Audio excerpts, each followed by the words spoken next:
السلام علیکم ورحمۃ اللہ وبرکاتہ۔ اللہم صلی علی محمد کما تحب و ترضی۔ اپنا عامل آپ بنے میں آپ سب کو خوش آمدید۔ ناظرین سامعین، آج کے اس ویڈیو میں پریوں کو حاضر کرنے کے عمل کے بارے میں بات کروں گا کہ پری کو کیسے حاضر کر سکتے ہیں، قابو کر سکتے ہیں۔ اس عمل کو آپ لوگ نے پرہیز جلالی اور جمالی کے ساتھ کر لینا ہے۔ عمل 41 دن کا عمل ہوگا اور اس کے لیے آپ کو علیحدہ کمرے کی بھی ضرورت پڑے گی۔ جن کے پاس علیحدہ کمرہ نہیں ہے کوئی حرج نہیں، لیکن اگر ہے تو بہت ہی اچھی بات ہے۔ عمل کا طریقہ کار یہ ہے کہ سب سے پہلے اول واحد 11 مرتبہ درود شریف، درمیان میں 7 مرتبہ سورہ فاتحہ اور آخری 4 قل 7 مرتبہ پڑھ کے حصار باندھ لے۔ حصار باندھنے کے لیے آپ لوگوں نے اس طرح دائرہ کھینچ لینا ہے۔ درمیان میں مصلی کا ہونا بہت ہی ضروری ہے۔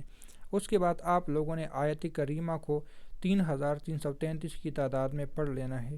3333 کی تعداد میں روزانہ پڑھ لینا ہے، اور اسی طرح آپ لوگوں نے 41 دن تک اس عمل کو مسلسل جاری و ساری رکھنا ہے۔ احتیاط کریں کہ کوئی نماز وغیرہ قضا نہ ہو جائے، چھوٹ نہ جائے۔ 3333 کی تعداد تک آپ لوگوں نے 41 دن تک اس عمل کو کر لینا ہے۔ انشاءاللہ تعالیٰ 42ویں دن پہ یا 41ویں دن پہ ہی آپ کو پریوں کی حاضری کی علامات محسوس ہو جائے گی۔ اگر اس وقت آپ کو حاضری کی محسوس نہ ہو جائے تو اگلے دن یا کچھ ہی دنوں میں آپ کو عمل کے بعد بھی اس کے نتائج اثرات ملنا شروع ہو جائیں گے۔ تو امید ہے کہ یہ ویڈیو آپ کو پسند آئی ہوگی۔ مختصر سی ویڈیو ہے، لیکن یہ ہے کہ اس کا آپ کو رزلٹ ملے گا۔